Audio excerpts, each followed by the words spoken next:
everyone ready? Everyone set? Great. Well, good afternoon, everybody. Again, I'm Providence Mayor Brett Smiley. In a few moments, we will hear from Rhode Island Governor Dan McKee, Providence Police Chief Colonel Oscar Perez, and then Ted Dock, Special Agent in Charge from the FBI. I'm going to start with a brief update and then just to let folks know about the work that we continue to do to reassure residents in Providence that they're safe in their community, and we are grateful for all of the assistance that we have continued to receive. As we announced last night, we would be providing enhanced police coverage throughout the Brown community, throughout the East Side, and really throughout the city of Providence. And what residents and neighbors saw today was exactly that. There was specific enhanced coverage in Fox Point, Wayland Square, on Thayer Street, and on Hope Street, which are the commercial districts in the area. And I want to express the city's profound gratitude to the following departments who provided mutual assistance and additional coverage today. First and foremost, the Rhode Island State Police have been excellent partners, and I'm grateful for the governor of making sure that those resources are available to us here in Providence. But we are also assisted today by friends from neighboring communities here in Rhode Island, which is a terrific way in which our colleagues from throughout Rhode Island have been assisting. Today we had extra help from North Kingstown, North Providence, East Providence, Central Falls, and Pawtucket. Many other communities have offered to help, and we expect to take that help in the days to come. But through that mutual assistance of our neighboring communities, we were able to provide that additional coverage. Secondly, we were able to provide coverage to our schools today. We did have school here in Providence. I'm glad we had school today in Providence. We'll have school tomorrow in Providence. This is the last week of the semester, and it's important for kids to be in school, and so we're encouraging parents to do what's right for their family. We understand that there are probably difficult conversations happening at the kitchen table right now, but if you're comfortable, you should send your kid to school. Providence Public Schools are open, and we have police coverage at drop-off and pickup times to provide that extra sense of safety and security for our families. I spent the morning out at our schools too in the neighborhood to be there for our parents, and they certainly were glad to see an officer helping out. And so, as we've said many times, but it's important to continue to say we're so grateful for the tireless effort of law enforcement, not just to assist with the investigation, but to help all of us feel safe in our home. At this time, I'm going to turn the mic over to our Governor Dan McKee. Thanks, Mayor. And just like all of us, we want to see the individual that pulled the trigger on these young kids identified, apprehended, and brought to justice. I can tell you from the state level, we're continuing to coordinate our state police and instructed the colonel to make sure that all the resources that are available are being employed through the direction of the mayor, but that partnership is incredibly important. I also know that the schools are not only being impacted on the higher education in Providence and also the K through 12, but I also have heard and have been in contact with our Commissioner of Higher Education, Shannon Gilkey, along with our Commissioner of K through 12, Angelica Infante Green, to make sure that we are reassessing all safety issues in all our schools in the state of Rhode Island, and more to come on that. The issues that have to do with mental health, coordinating around the state through our higher ed and through our K through 12. I've assigned Director Rick Leclerc to make sure that they're coordinating all of the social services, all the mental health help that's out there, so that we can kind of also deliver that on a statewide basis.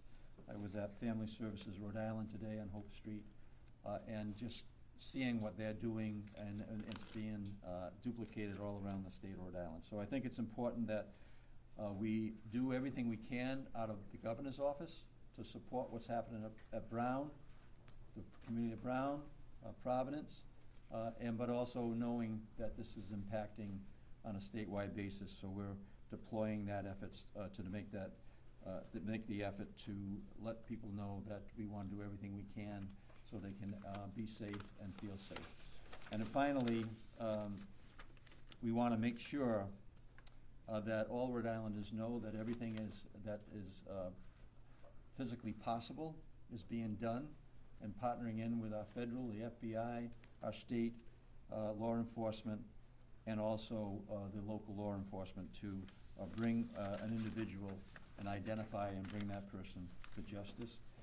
We also have been involved in communicating with the League of Cities and Towns today, through Randy Rossi. They've sent out a message to deploy their vehicles, their police vehicles, at the beginning of school day, at the end of the school day, all around the state of Rhode Island to, again, show that we're serious about having people and the families feel safe, and that everything that's being done to make sure that happens on a statewide basis, because this has become a statewide issue that is being impacted families and people throughout the state of Rhode Island. Mayor? Now we'll hear from Colonel Oscar Perez. Thank you, Mayor, and thank you all for being here again. Here we are once again to provide you some of the highlights and the progress that the Providence Police Department, along with several agencies, have gotten together and stepped up to come up to this. I want to remind you that this is a very active investigation, very complex investigation, and it's the dedicated work of the men and women of the Providence Police Department, the Detective Division, the Community Response Team, the Special Response Team.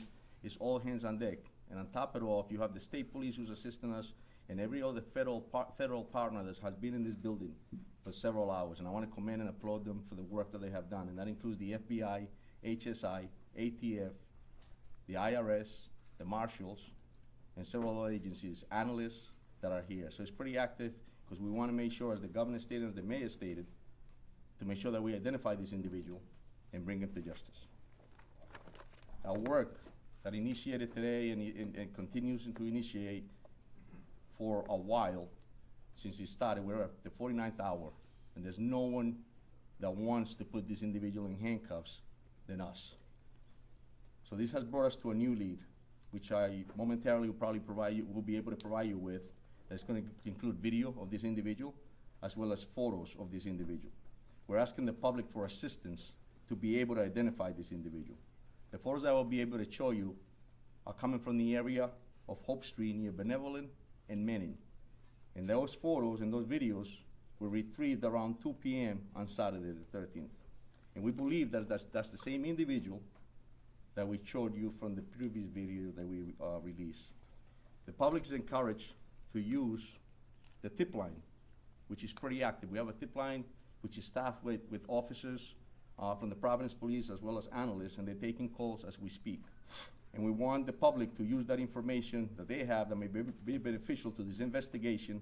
They need to call 401-272-3121 +0. I was going to direct you in order to provide the tips that you are providing to us. As well, you can access the FBI website at fbi.gov/Brown University shooting.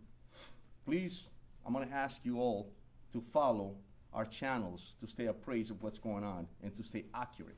There's a lot of channels and a lot of stuff that's going out there that's circulating the wrong info.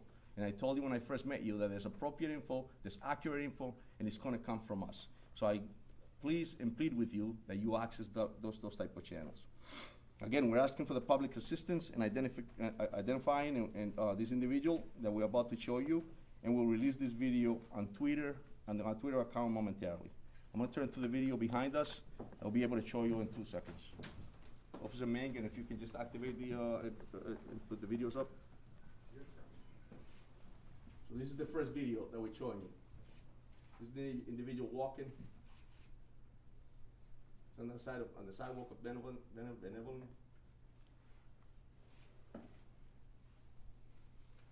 And this is prior to the incident. Here we go again with is this video too, Mike? Again, you see him walking.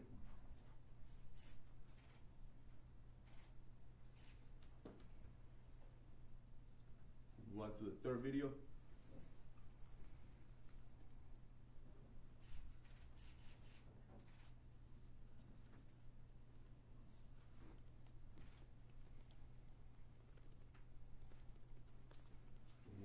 these are some photos of this individual.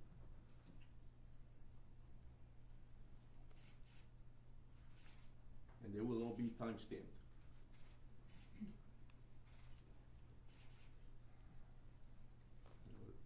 The last photo.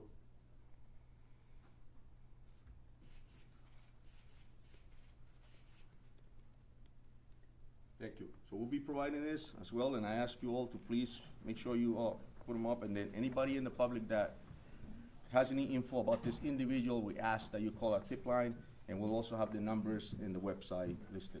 Mayor? Thank you, Colonel. The last speaker today will be Special Agent in Charge from the FBI, Ted Dux. So, thank you, Mayor, and good evening, everyone. My name is Ted Dux. I'm the Special Agent in Charge of FBI Boston.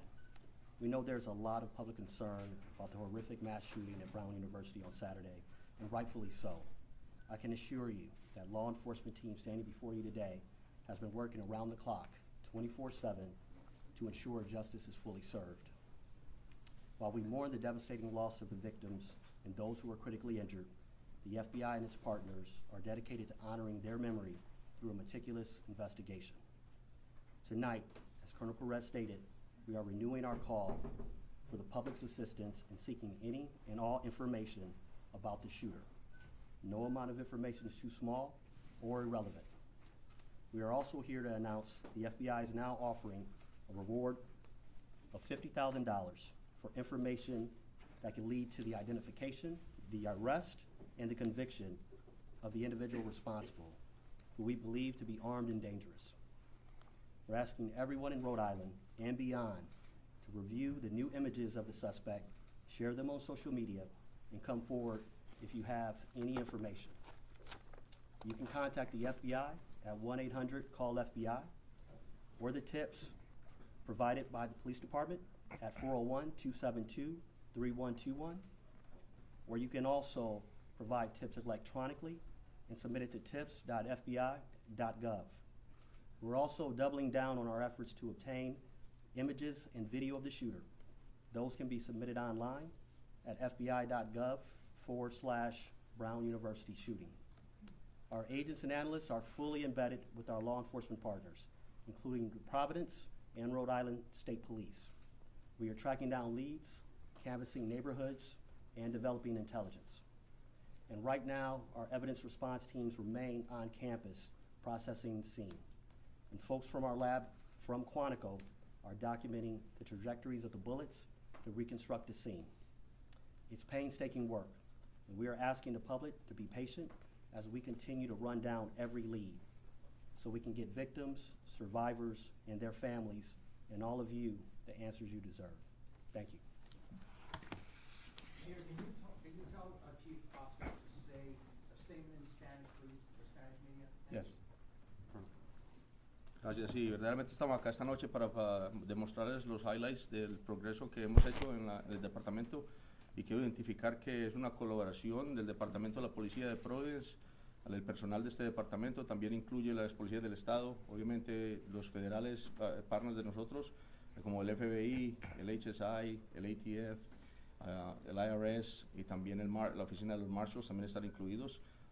Acabamos de mostrar 3 videos los cuales depictan lo que es esta persona que estamos buscando, y le pedimos al público que realmente, si ven estas imágenes y lo conocen a la persona, que llamen a los números que le acabamos de dar, y te los puedo dar cuando terminemos acá, para que ellos nos den esa información y así nosotros tener la posibilidad de identificar a esta persona y traerlo a la justicia.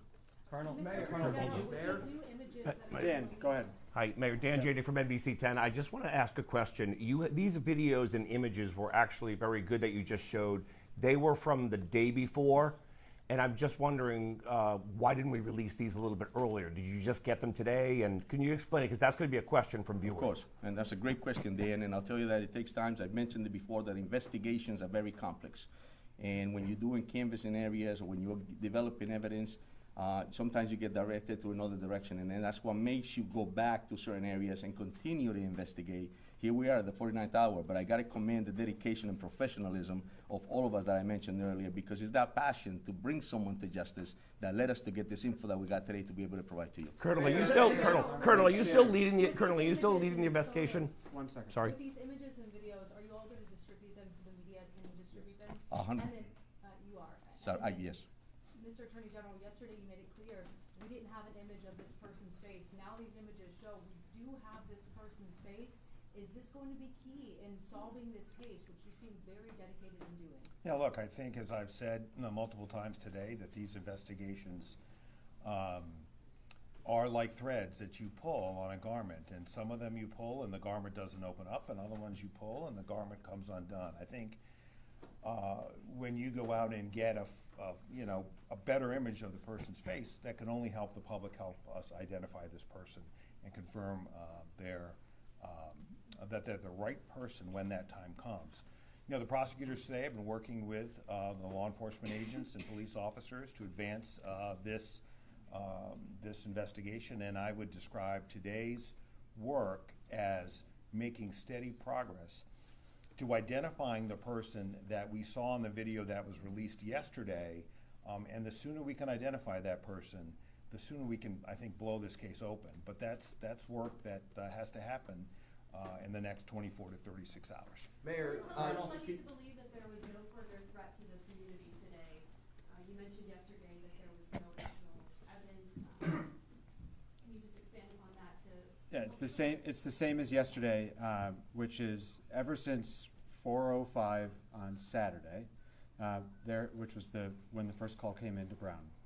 There has been no new, credible, specific threat anywhere in the Providence community With respect having to anything. There was no threats made prior to the shooting, so how can people feel safe with that information?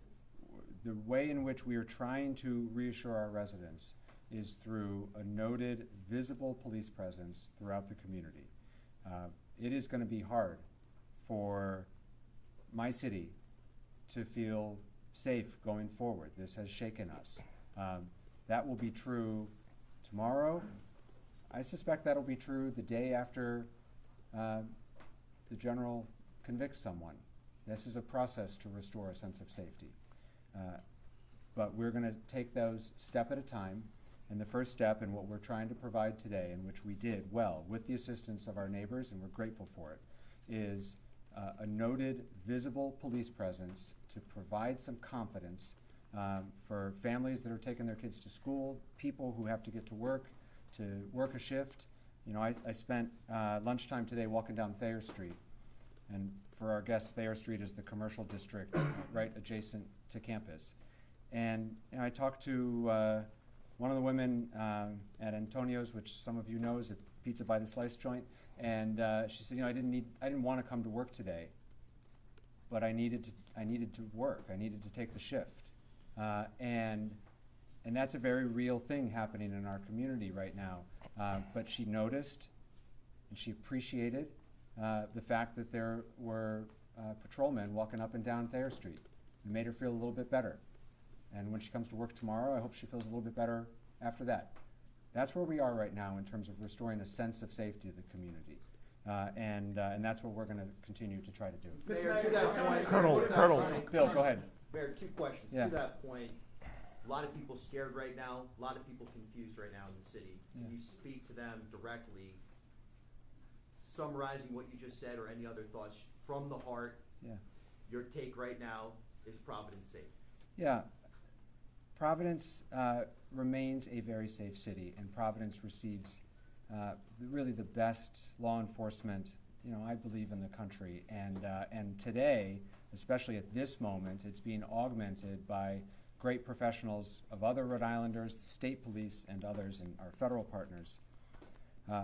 But my sense of the community right now is that this is starting to get very real and very personal.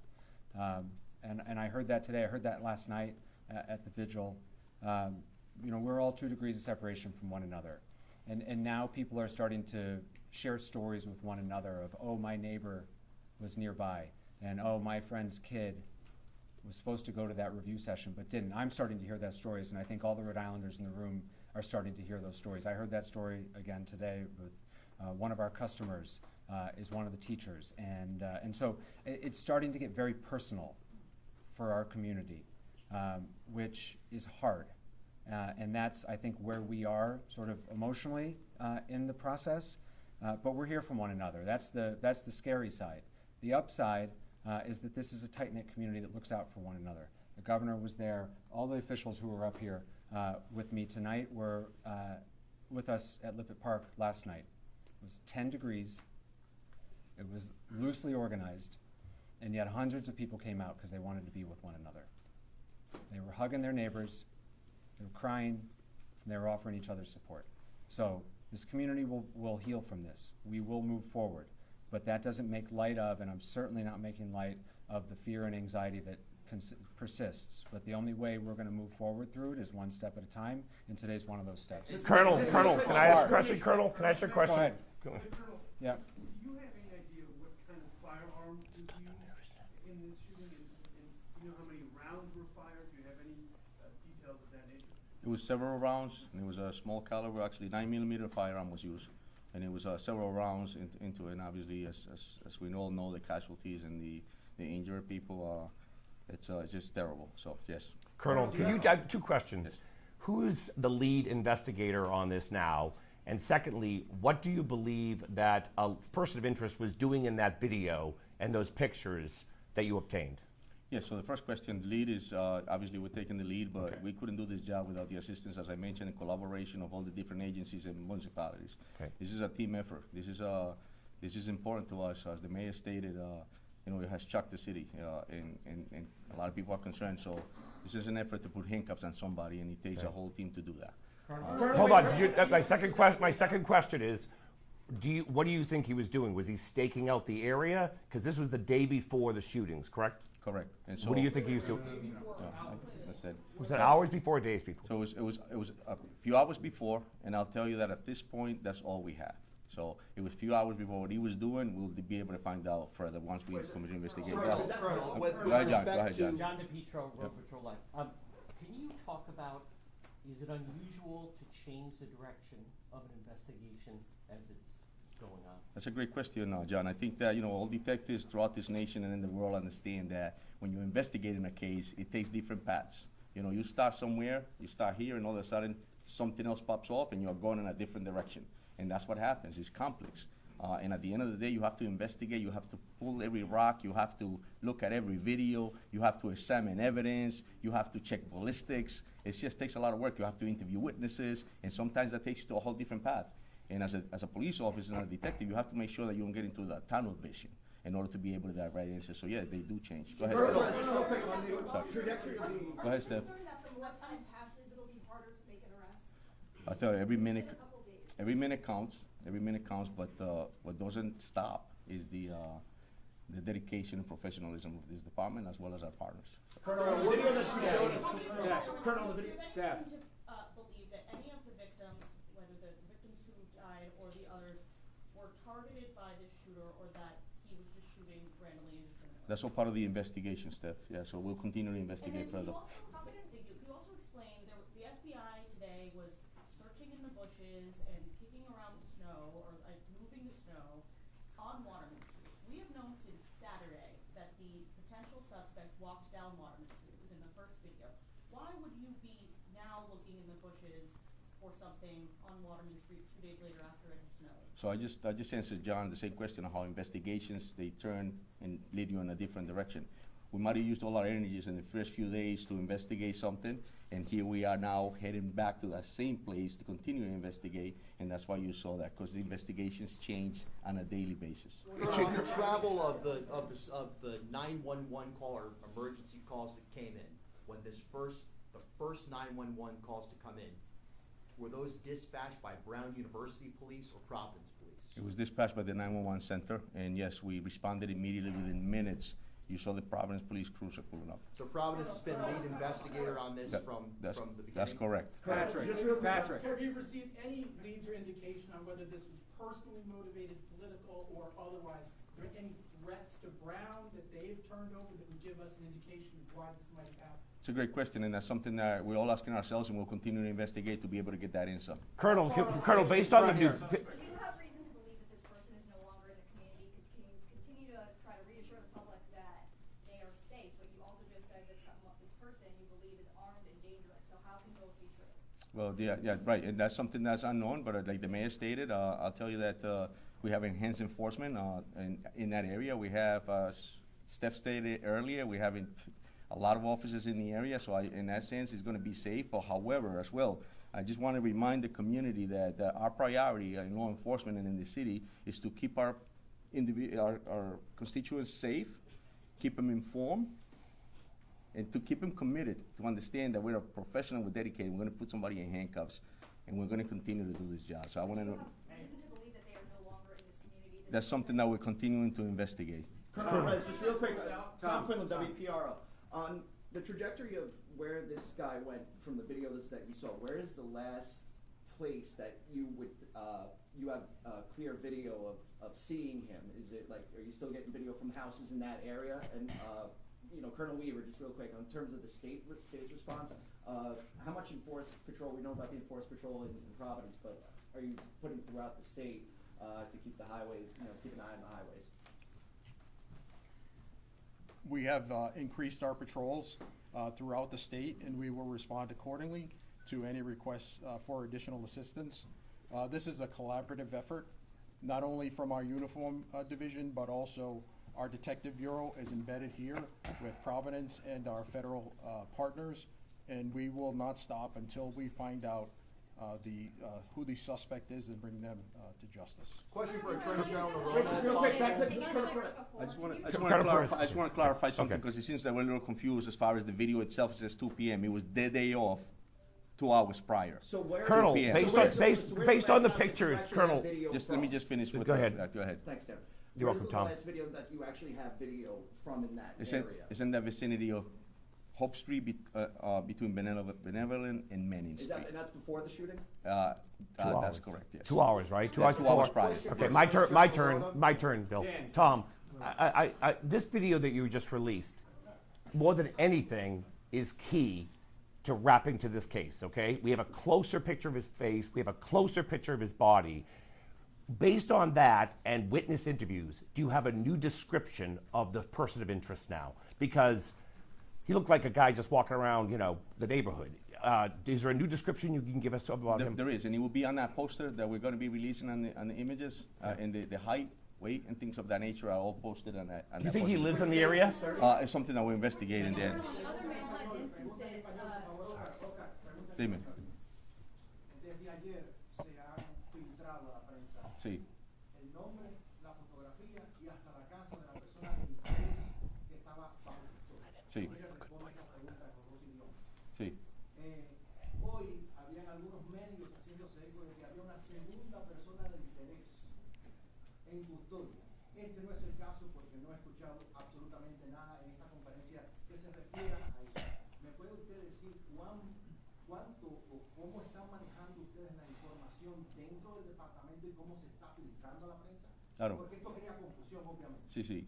So the gentleman just asked a question about how information is getting filtered into the community and out from us. And the question was that past few days an individual was identified and was detained, and he was a person of interest. We had him here. He's asking, how does that get out to the media? How does that happen? My answer to that is I have no control over what's being released or circulated in the media, speculations that occurred. What we can control is what we give you here, and as I was speaking earlier, that's why it's important for you to get the information from us. So, mi respuesta que hago es lo que pasa es no me doy cuenta cómo se filtra esa información a los medios de comunicación. Es importante que la comunicación venga de nosotros y no de otras partes. Es muy importantísimo porque si empieza a circular en otros momentos van a especular. Ahora, he also asked, a second question that he asked was that there was information out there that we had a person in custody of interest, a second person. And that's not true, that's incorrect, and I don't know how that circulated in speculation. So my answer to him is that, no, eso es mentira, al momento no tenemos otra persona en custodia, lo único que tenemos lo que acabamos de informar. And building on Chris, that, Attorney General Navarro. go ahead, Chris. There appeared to be an issue with 311 services during Saturday's incident with 11 neighbors and couldn't get notification. What issues were going on there, and has that since been resolved? Yeah, so residents in the city of Providence were notified in multiple ways, and certainly through all of your outlets, all official City of Providence social media outlets, Twitter, Facebook, Instagram, and we pushed out a 311 notice. If you are not the 311 notification system in the City of Providence, you have to sign up for it in order to receive it. And so 311 notifications did go out. If you are a resident of City of Providence and you are not receiving 311 notifications, we urge you to please sign up.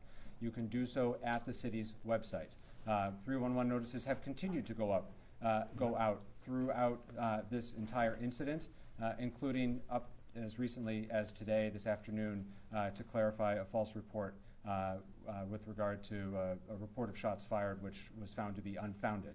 We sent out a push notification through 311 to reassure people because in this day and age, there's a lot of misinformation. A lot of people are getting reports through non-official channels and are getting anxious as a result of it. And so 311 notifications are working fine, but you have to register for it. And you have to opt in for text messages. If anyone needs assistance for how to sign up for 311, if you are not tech savvy or if you are having problems, you can call the phone number 311, and we have staff available who will help register you. For all of our community, please know that there are always bilingual individuals to take those phone calls. Mr. Attorney General, real quick, you were on CNN this morning talking about, Colonel. Mr. Attorney General, you were Yes. on CNN this morning talking about the person that you spoke, the person of interest from yesterday was here. We have not heard that here today. Can you talk about, is that person of interest still here in the state? Who was he? Was he from Wisconsin? Just, Yeah, I think, as I said last night, for those of you who were here, I thought it was really unfortunate that this person's name was leaked by somebody. Is he cleared? Well, let me finish my answer. Excuse me? Why you finish the answer? Just answer this question. No, I haven't finished it yet, Ronaldo. So I'm gonna finish it. So, the person who was held, it was unfortunate that his name got leaked, because it's one of the reasons why we use words carefully, and detaining someone because they're a person of interest is different from having a person in custody that you're gathering evidence to charge. I mean, that's a place in an investigation that eventually you get to, but we weren't there with this individual. So it's hard to put that name, back in the bottle. He has been cleared. He is not a person of interest any longer. The investigation is now focused in another direction. But I want to clarify something the chief said. That doesn't mean that while part of the team was focused on him, other leads weren't being followed up on. What's critical here is that we reconstruct, and the police know this, our prosecutors are working with them. It's critical that we reconstruct this man's movements, both before and afterwards. My hope is that we will eventually have that pattern. But when you ask staff why are they looking in particular areas, where he was and what his movements are developing as we obtain additional evidence. So that can't explain why people are looking somewhere today as opposed to 2 days ago. We're learning more about his movements as we gather additional video evidence. And that video evidence has been coming in at a much greater degree than it was 12, 24, 36 hours ago. Why, you ask? Some people were away for the weekend. Some of these places were businesses. So what the team is doing, there are a bunch of teams doing different things, exploiting electronic evidence, exploiting physical evidence, meaning forensic evidence from the crime scene, canvassing the neighborhoods. And those are the threads that when you pull them will open this case up. And that has been true over the course of my career, and I'm confident it'll be true again here. Colonel. General, to that note, General. Yeah, go ahead, Bill, and I'll get out of the way after that. Go ahead. I appreciate it. And this kind of follows up on what Colonel Perez said about, to the general public to use official Providence police channels, be it YouTube or whatever. Are we doing a good job here? Is the media doing a good job in the ultimate goal right now of trying to locate this person? Yeah, look, I think part of what's important about these briefings, I give the mayor great credit for doing them, is to help push out information in a case like this to the press and the public to help us solve this crime. That's potentially what it'll take here. Mayor, Mr. Mayor, can I ask you a question? Mr. Mayor, I want to go back to Brown University. Yeah. Okay? There's been a lot of questions I've heard from a lot of parents today, and it goes back to the question about the alarm and that was installed in 2007. that in an active shooter location, it sends off a notice and tells people what to do. That never went off. I'm wondering, what is Brown's answer? And perhaps even just as important, why isn't Brown here today? As for the decision to activate the Brown alarm, that's a question for Brown. I believe it was asked of the chief of the Brown Police Department the other day. He didn't answer it.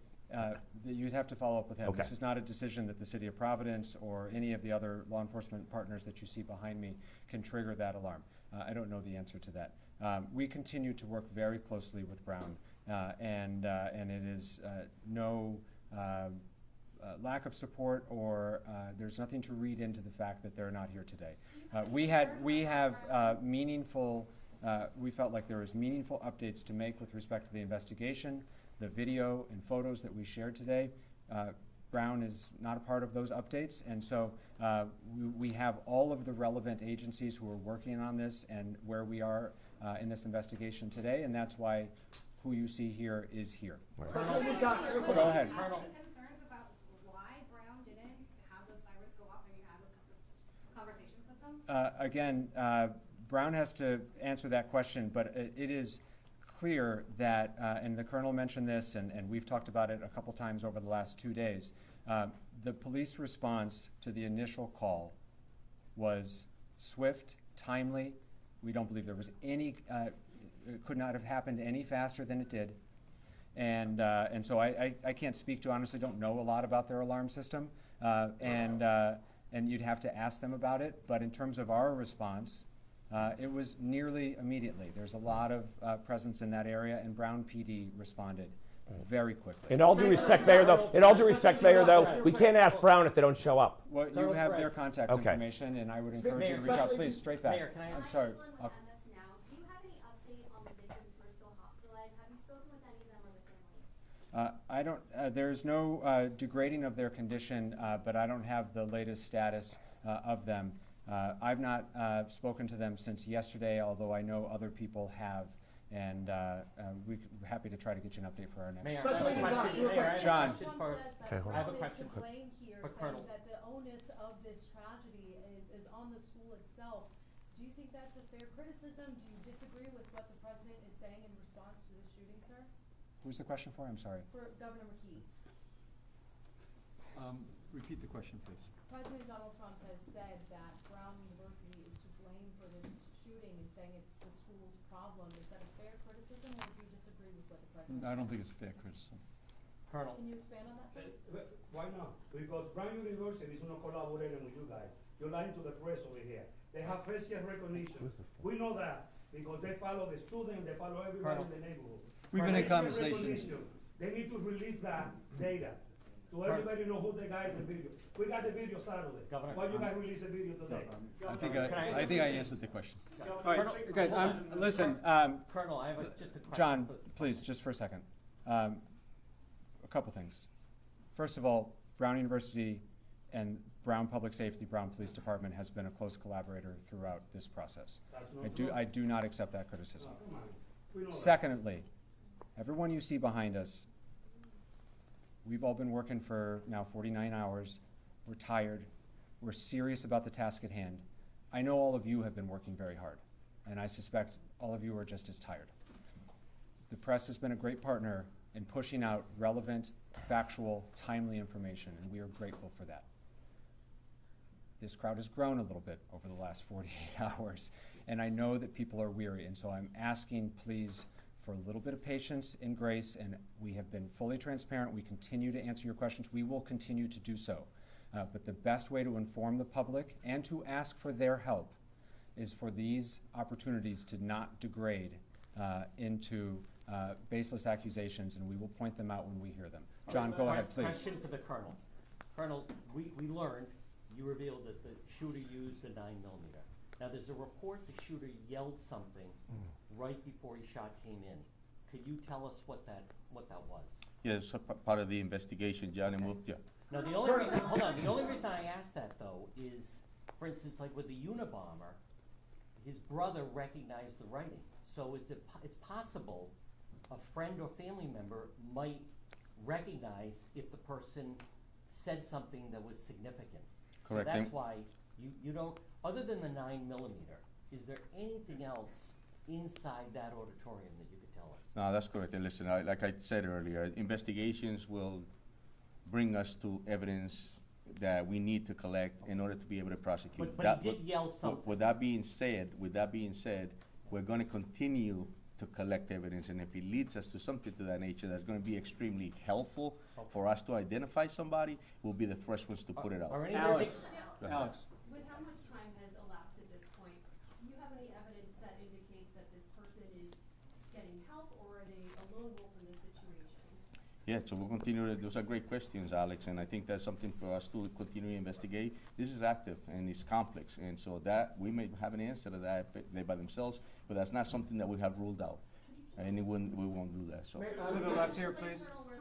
Are you looking for both a living or potentially deceased person of interest? We don't rule anything out. Like I told you earlier, this is a complex situation. It's fluid, but we'll continue to do our job in order to be able to get those answers. Colonel, to follow up on John's question, did somebody actually yell? Back. You were describing the suspect was supposed to be younger, someone in his 30s, and then you say 20s. From what you've seen, the picture that you've seen, can you now, through FBI profiling that's been done, give us a better age and whether or not he has any connection at this point, 49 hours later, to that classroom, that lecture hall, and to the Brown University campus? Can you say that lecture hall was targeted? Because he didn't, we saw the video of him going around the neighborhood that you just showed us, but he didn't go anywhere else into that campus. So can you say that that classroom was targeted?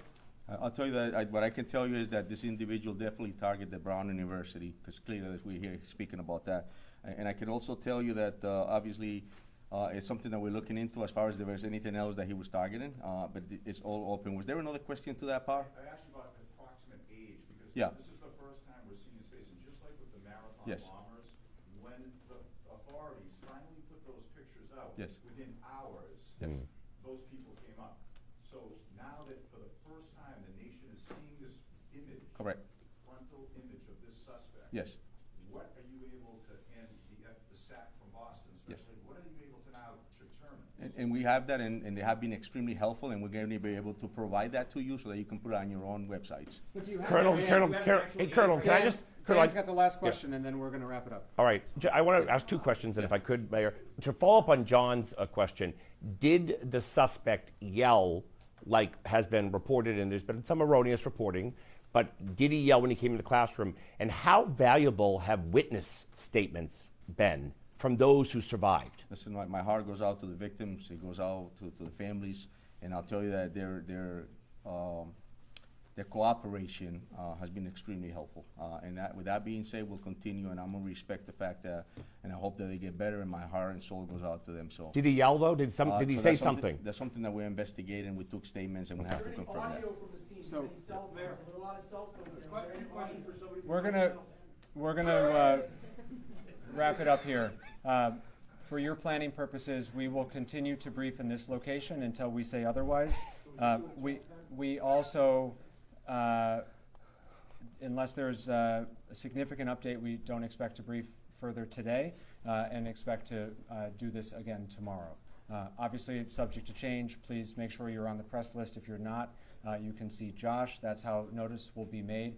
But for your planning purposes, that's our expectation. Thank you all very much.